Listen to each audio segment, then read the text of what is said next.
بالی would کے نامور actor Naseer الدین شاہ کے آباء و اجداد 19ویں صدی میں افغانستان سے بھاگ کر ہندوستان آئے تھے۔ اس کے اسلاف کابل شہر کے نزدیک پاغمان علاقے میں آباد تھے۔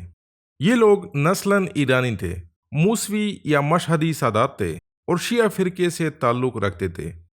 پہلی اینگلو افغان وار کے دوران نصیر الدین شاہ کا انسیسٹر سید محمد شاہ پاغمان کا حاکم تھا۔ سید محمد شاہ نے انگریز قابضین کو بھرپور طریقے سے سپورٹ کیا۔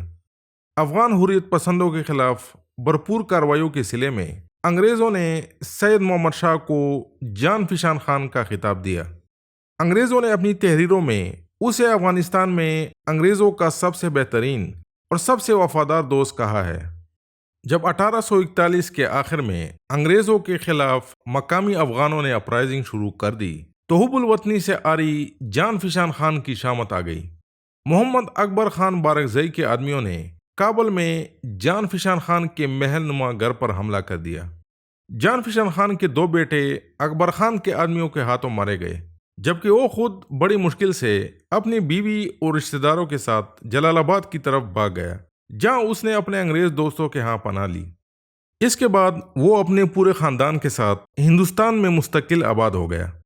ادھر وزیر اکبر خان نے غداری کے جرم میں جان فشان خان کی تمام جائیداد ضبط کر لی اور پغمان میں اس کے تمام قلعے مسمار کر دیے گئے۔ 1857 میں جب ہندوستانیوں نے انگریزوں سے آزادی کے لیے جنگ شروع کی تو جان فشان اپنے انگریز آقاؤں کی مدد کے لیے متحرک ہوا۔ اس نے اپنے رشتہ داروں اور رعیت پر مشتمل ایک گھڑ سوار دستہ تیار کیا اور انگریزوں کے ساتھ مل کر اس نے میرٹھ اور دلی میں ہندوستانی حریت پسندوں کے خلاف لڑائیاں کی۔ میرٹھ میں لڑائی کے بعد اسے انگریزوں کی محبت میں اتنا جوش آیا کہ اس نے اعلان کیا کہ وہ عیسائی مذہب قبول کر سکتا ہے۔ انگریزوں کو جان فشان خان کی وفاداری اور پرفارمنس بہت پسند آئی۔ انہوں نے جان فشان خان کو خلعت سے نوازا اور اسے سردانہ کا جاگیردار بنا کر نواب کا ٹائٹل دیا۔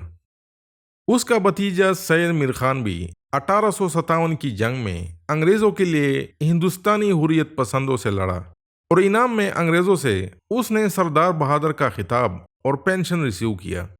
سید میر خان کی ایک تصویر 1861 میں لی گئی تھی۔